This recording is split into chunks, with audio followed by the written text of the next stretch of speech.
What's up, Paracrews? I'm Paradomics, and welcome back to the testimony of Trixie Glimmer Smith. So, in the last video, I said, and the last time I recorded in this game, I said that I wouldn't come back to this game if I didn't know how to get the other ending, or if, like, doing the alternative, like choosing another character means is like the correct way to get the good ending. So, apparently, a lot of you guys really wanted to see the good ending, and obviously, me too. I want to see the good ending. I know what the ending I got was not correct. It's like a what if. It's like a bad ending apparently, because I actually killed Nikita, and that's not supposed to be the story. Because unfortunately, if like Trixie gives this report to the whoever owns the school, the administrator, I don't know, she's gonna go to jail because she just admitted that she killed Nikita, and that's not really a good way to it's not good.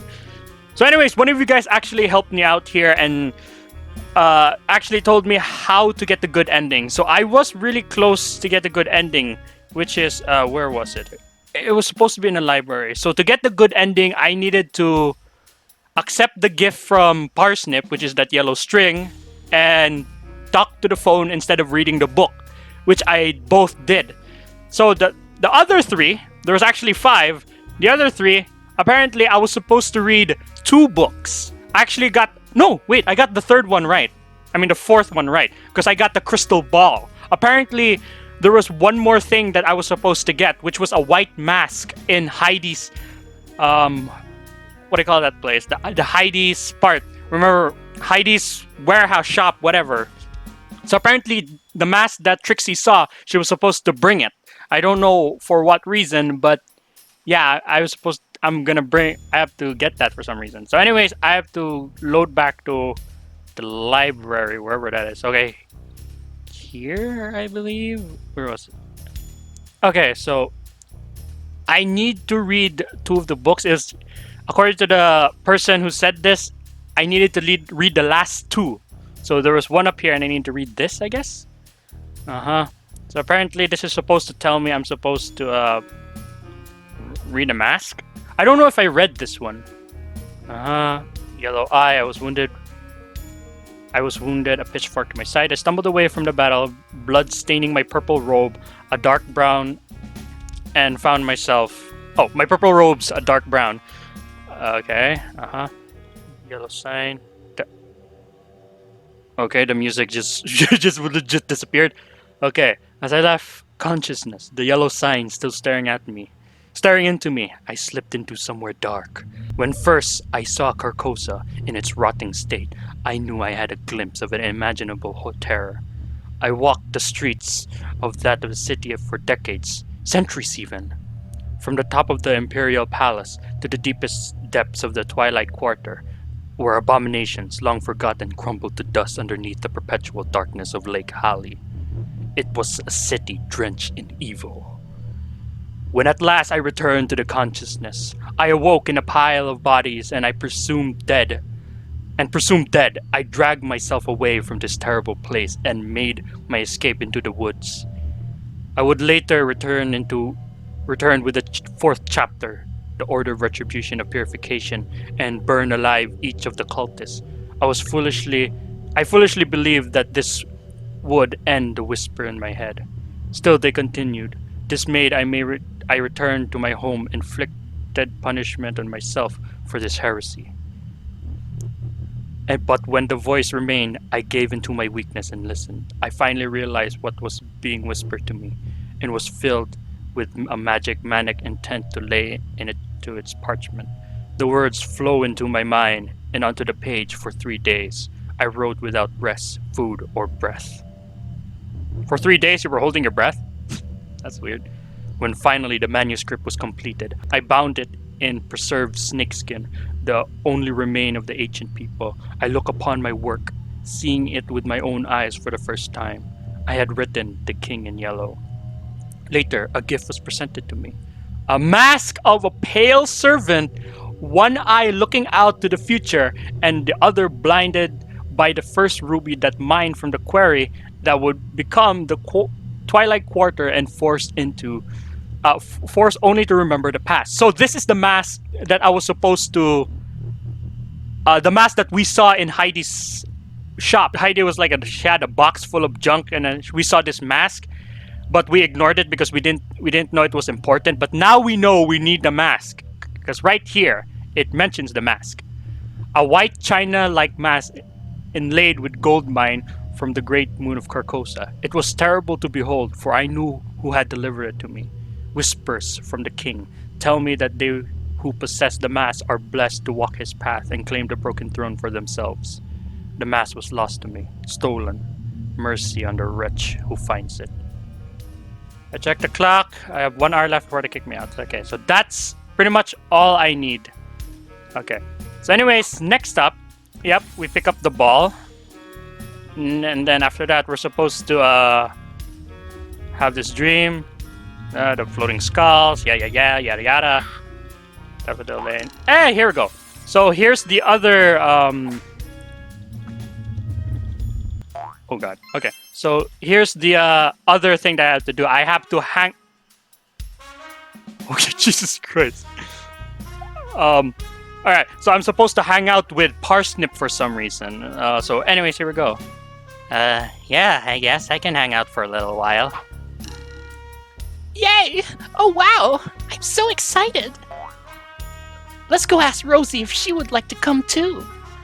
Oh, okay, I can't... All day picnic! All day picnic! He skipped off to LaRose's cottage. I started to regret agreeing to this, but following along behind him. I eventually caught up to Parsnip. He was knocking on LaRose's door and bouncing excitedly. I saw LaRose peering out of the window between a crack in the curtains before receding back into the darkness of her cottage. I got the impression she didn't want to be involved. Not usually surprising given Parsnip's apparent break-in. I don't think LaRose is home, Parsnip. Maybe we should get going? There was a loud crash from inside. Fuck's sake! Fucking Isel cunt! If you're not going to stay standing up, then why even live? I heard a distinct sound of Iso being snapped in half. I think it was an Iso being snapped in half. I'm not sure what gave me that impression. You're right. I don't think she's in. I was starting to doubt how Parsnip exists in our plane of reality. I guess it's just you and me, friend. Wow. I forgot what voice I gave him. He pulled up a friendship yarn out of his bag and waved it at me. You still have yours, right? Right? I rummaged through my stuff and pulled out the yarn. It was slightly worse for wear after a few days in my bag, but Parsnip's face lit up nevertheless when I gently wiggled it. I'd never throw away this, present. Yay! Oh yay! What a great friendship! I was glad to have diffused the situation. I didn't want to get on Parsnip's bad side. He seems slightly unstable. Yeah, I wonder what happens if we actually piss off Parsnip. Let's go on with our picnic. Follow me to the wet field, friend.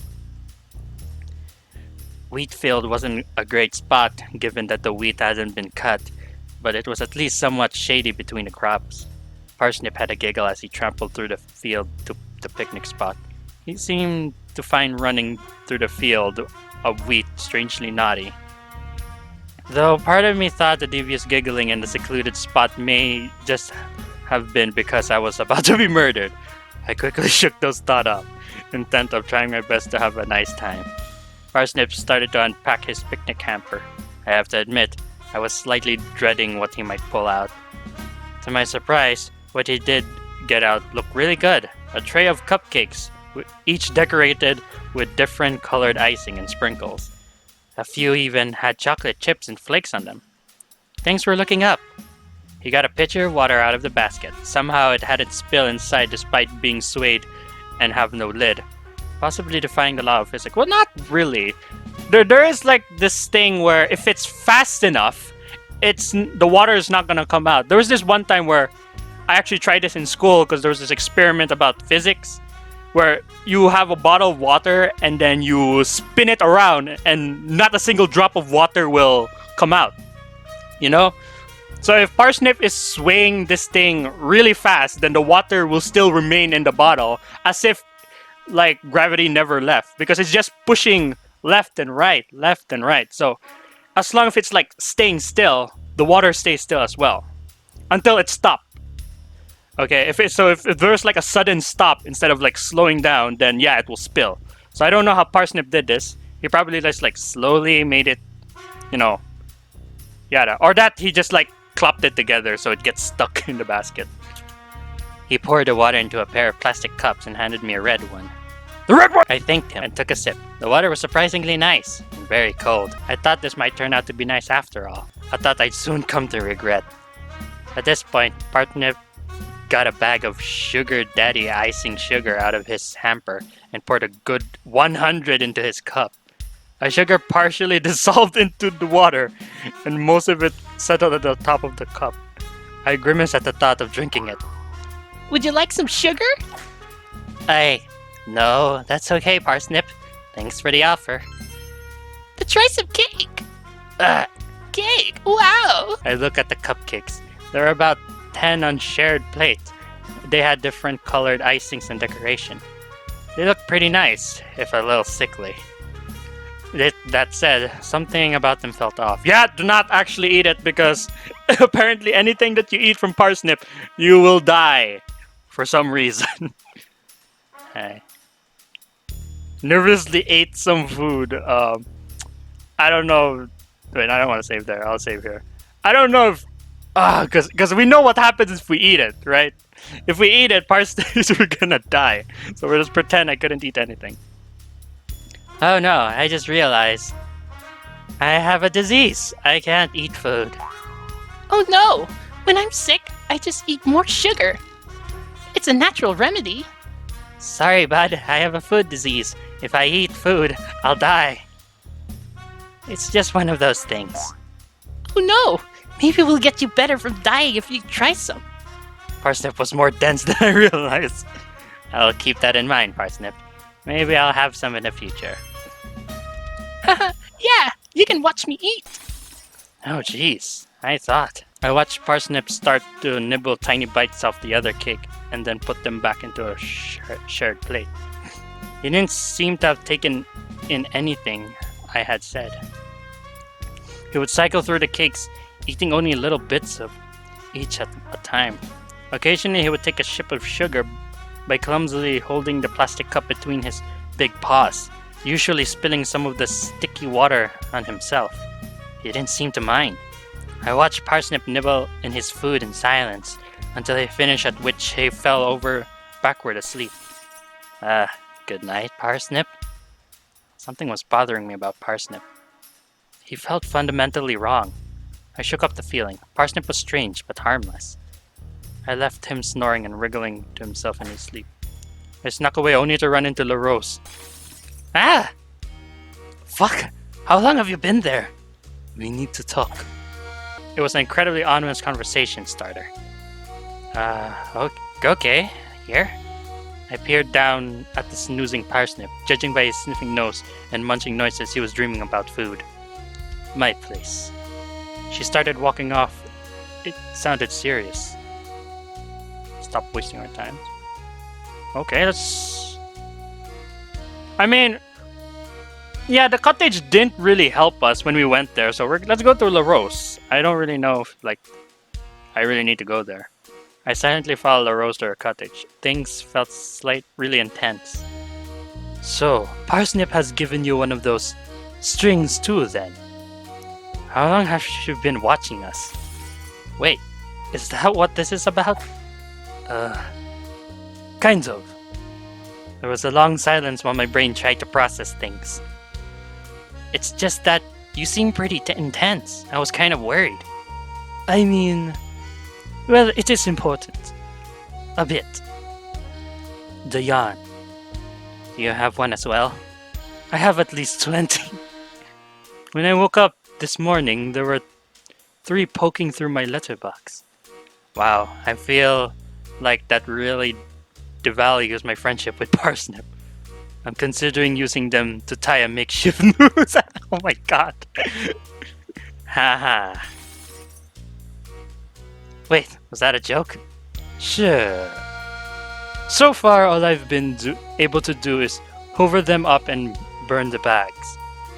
Like my student's Parsnip is not receptive of criticism. So anyways, I wanted to ask for your help. I really need to get rid of Parsnip.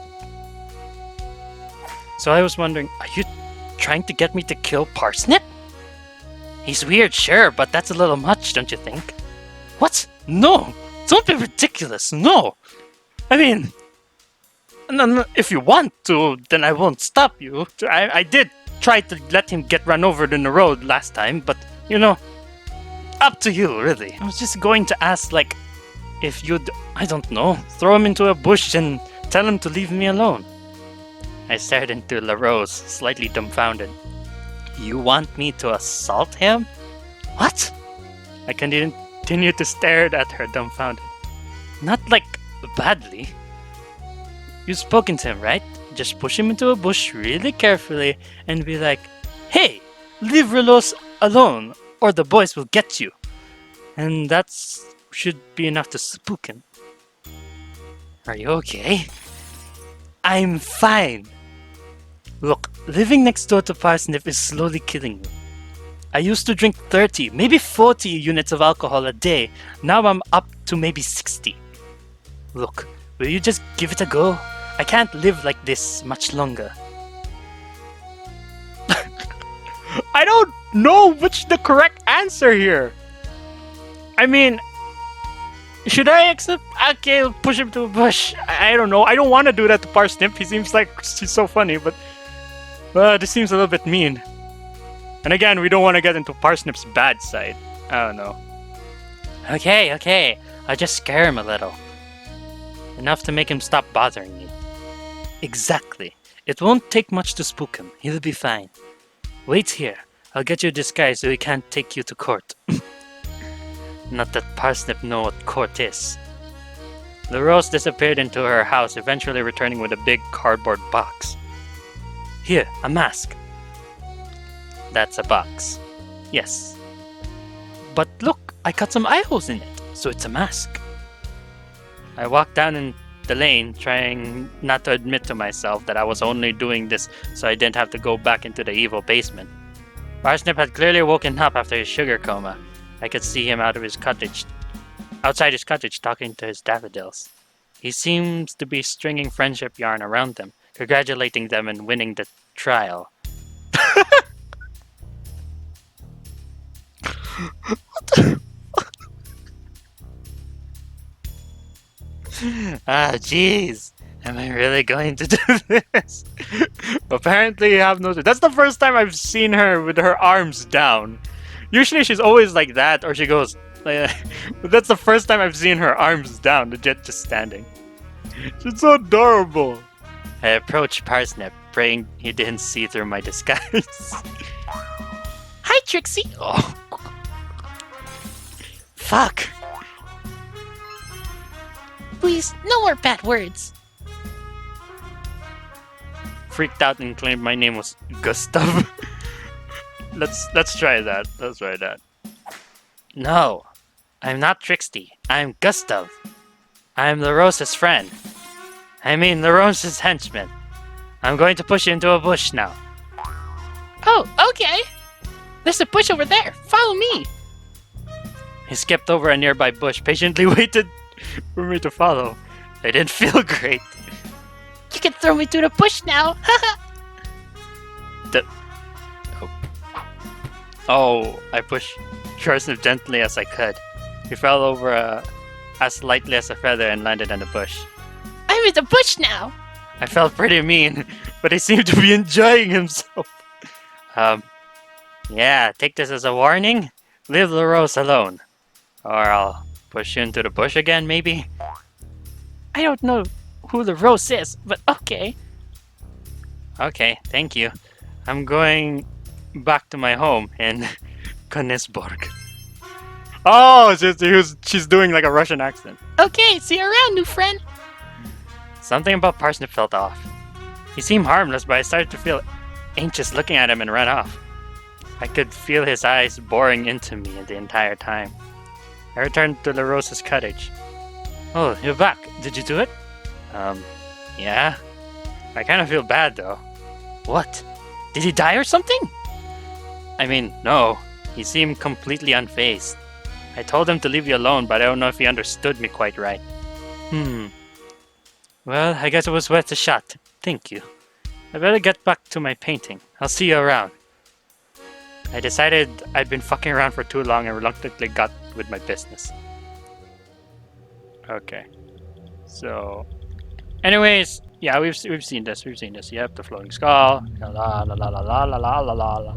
Yes, the deer was here. So it didn't matter if I was hanging around with Parsnip or not. I guess hanging around with Parsnip is just like to get the good ending, I guess. And yada yada. This is it. Oh, I think the reason why I had to hang out with Parsnip was to lower my sanity meter. Because the thing is, there's a sanity meter in this game, you just don't get to see it. And sometimes Trixie will notice something off or is like too scared to notice anything at all. So last time, I got stabbed by my own scissors. And Trixie wondered like where her scissors were. But she didn't like, thought it was a big deal or conclude that or Nikita got it. So right now, she should know that okay. Right now she should know that the scissors are gone. I don't know. But I should Nikita about her. Alright, so here we hang out with Belle. But this time we go visit Heidi's. Here we go. And we should see a mask, right? Okay. Here we go. And they're supposed to like get distracted. Belle will distract her, right? Okay. A strange white mask. It seemed familiar somehow. I wanted to get a closer look, but I didn't want to risk Heidi's ire. Take a look at the mask! I realized the crude description of the mask described in Wilhelm's notes. I had read that the day before. I picked up the cold, fine china mask and almost gasped at my eyes. Looked upon the mask of the pale servant. How Heidi gotten hold of it? Did they know the origins of their mask? No matter, it was mine now. Nikita was not the heir to the broken throne. I was. I shook my head, almost in tears. I could not do it. I wasn't Nikita. I didn't have the will or the intelligence to rule the rotten city. The mask had to be destroyed. But first I need to show Nikita was deluded. I slip into my bag, my hand shaking in fear at my discovery and the thought of Heidi might have seen me. Fortunately, she was distracted by Belle. I realized the mask couldn't have been Heidi's. It may have been put there for me. I was saving her by taking it. Okay. Alright. So this part, we should probably skip this. Alright, skip. Wait, what?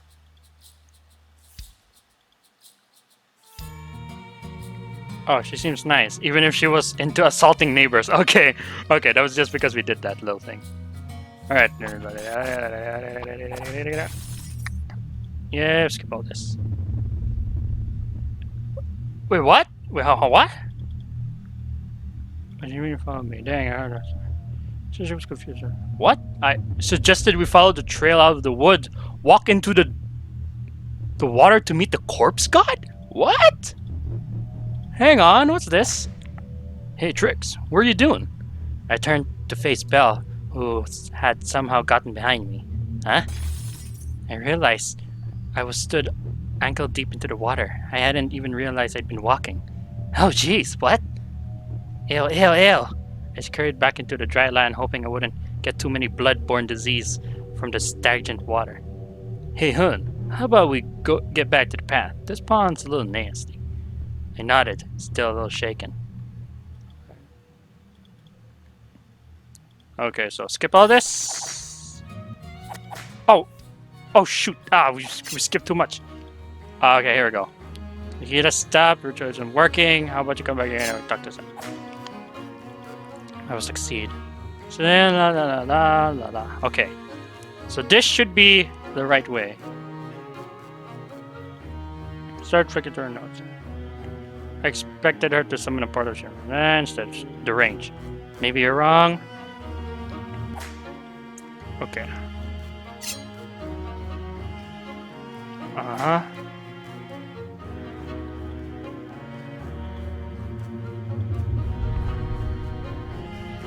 Okay, stop. I remember the things I bought. I bought with me? You mean brought? It might be the only way to end this without a fight, which I was pretty sure I'd lose, and Nikita winning. Actually, yeah. You had to kill her, apparently. Even though you lost the fight, you kind of killed her in the end. Which I'm pretty sure would end with me dead. Nah, not really. Sorry, Nikita, but it's too late. I knew you hadn't been chosen. I tried to sound at least somewhat sure of myself. Nikita looked pissed. That's real cute, Trixie. You finally learned to stand up for yourself. But surely you realized the smart move was to know your place and be my underling. Now shut up and tremble in your pathetic little boots as I complete my ritual. Nikita threw her arms in the air. Nothing happened. Gah! I might know why your portal isn't opening. I pulled Tabby's psychic crystal from my bag. It shimmered with ancient magic. Nikita's crystal was nullified. What? Another crystal? Is this a trick? What are you playing at, Smith? Two psychic crystals in close proximity.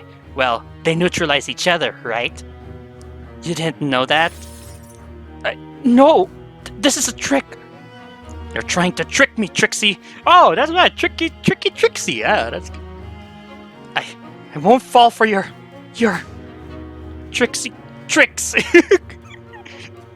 I won't fall for you. She abruptly stopped. She knew I was telling the truth. I guess I have an honest face. No! How did you... Oh, you obviously didn't read Reaching New Worlds very carefully. I expected better of you, Nikita. I smirked at a sight which I was worried would make Nikita attack me right then and there.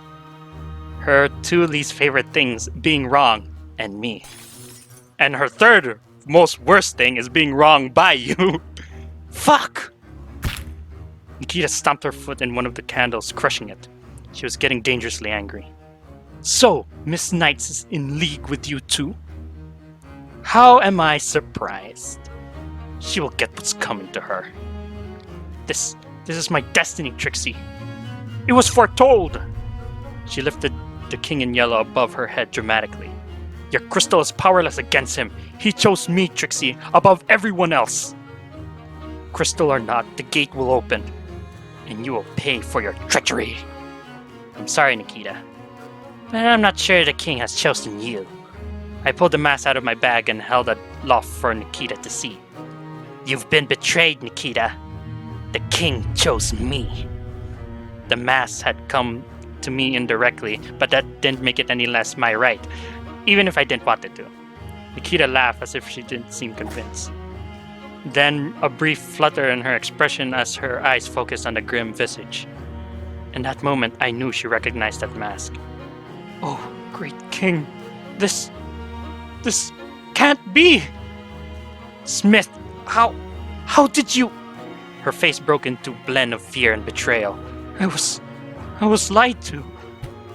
She fell on her knees, tears streamed between her fingers. And are you forgetting, Nikita?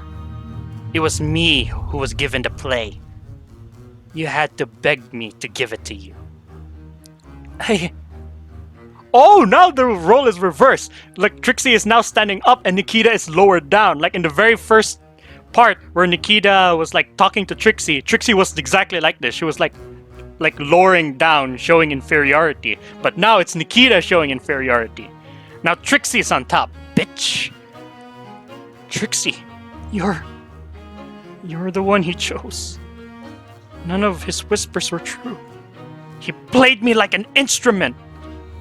Like Carcosa, I have been shamed, my vanity taken and crushed.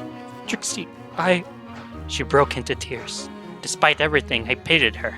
Finish the ritual. Take your place atop the broken throne. But show me mercy, I beg of you. I'm not taking the throne, Nikita.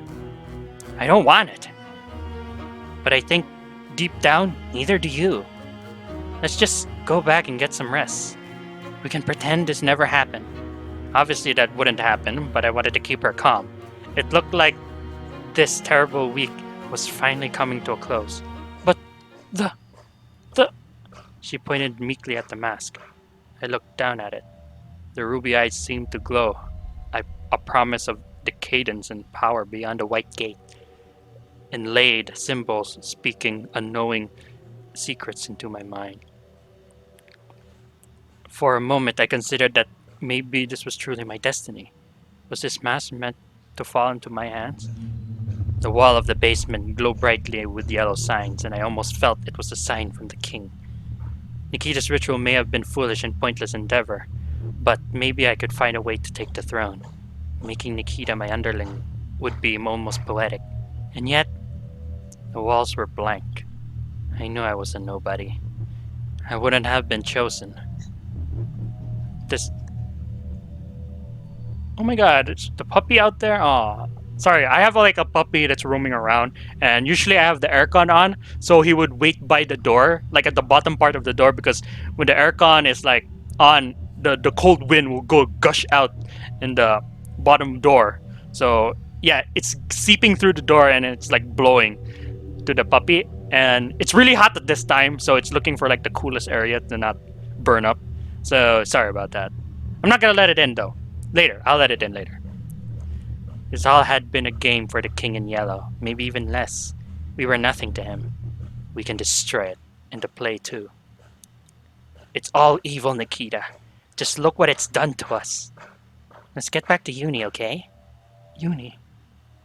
Yes. Okay, Trixie. Yeah, we did it! Misimo. Oh. I slept well that night. Me and Nikita intended to burn the King in Yellow as soon as I finished writing the statement. When I suggested torching the play, I was worried she might snap back into her mania and try to stop me. But she had nothing to say. It was like being outsmarted had totally crushed any desire Nikita had to keep in her mad charade. I'm pretty sure she'll be back to her old self once the election comes along, for better or for worse. She still seemed to develop some small amount of modesty, and I swear I can see a hint of respect for me in her eyes, which I'm not entirely sure I like. It's uncanny. I managed to keep Nikita distracted with her election work. I told her to not write my report. I wanted to do it myself, hence why I appreciate some more time to finish it. I've been swatting off worried message from Belle for the last 2 weeks. I know she was up. She knows something was up, but as soon as I submit this form, I'm going to meet her. I shall not speak of her of the King in Yellow. The secret's between me, Nikita, and you. I need to talk to her about the night in the woods. It's strange. When I sleep that night, after burning the play, I expected a dream of rotten spell. Okay, so despite everything, I admit there was a still temptation to open it, to finish reading The King in Yellow. The end! Okay, I got the good ending! Alright, so great, I'm done. But what? I just need to take down the office, I can work. Oh! Trixie, show me your statement immediately. I just realized I'm relying on you not to get me expelled with whatever you wrote in this thing. Jeez, Nikita, how did you get in here? The door, Trixie. What's this? Why are your walls covered in writing? Oh, I hadn't noticed that. Excuse me, but what the fuck? Whatever, Trixie. Either you lost the plot or this is one of those memes you like that I just don't get. Also, the word limit on this forum is like 300. This? Look, Trixie, I respect that you've actually put some effort into something for once in your life, but as well as being written on the walls, this may be way too long. What a waste of time. You can clean it up. I'll write you a less shit statement. One that will actually get read and not get us arrested in the process, because no way you held back for talking shit about me. No, no way have you held back talking shit. I'll just say you had trouble working this week because of your albinism made working during the heat wave difficult. There, saved you 50,000 words. Oh wow. Okay, Nikita. Well, time to get to work. Just as soon as I finish reading all the Cypher Dracula reboot on. Hey.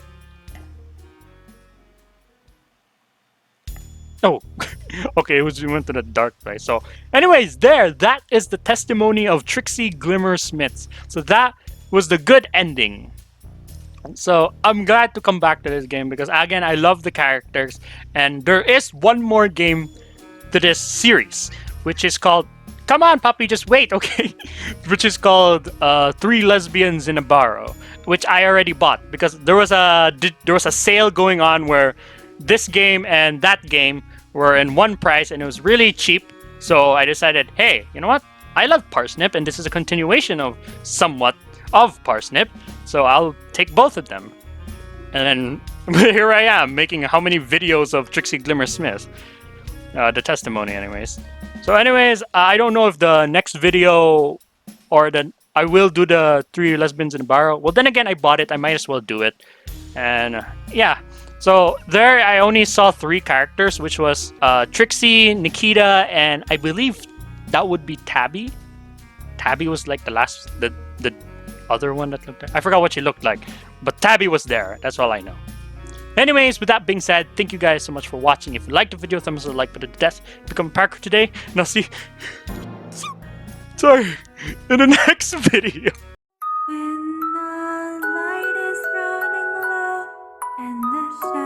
That's not a picture.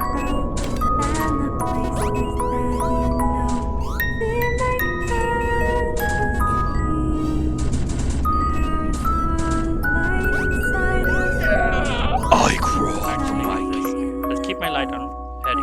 It'll calm her down, but actually, it's just she just doesn't want the light to be on her face the entire time. Well, too bad, because this is what we're gonna be doing the entire time. Oh God!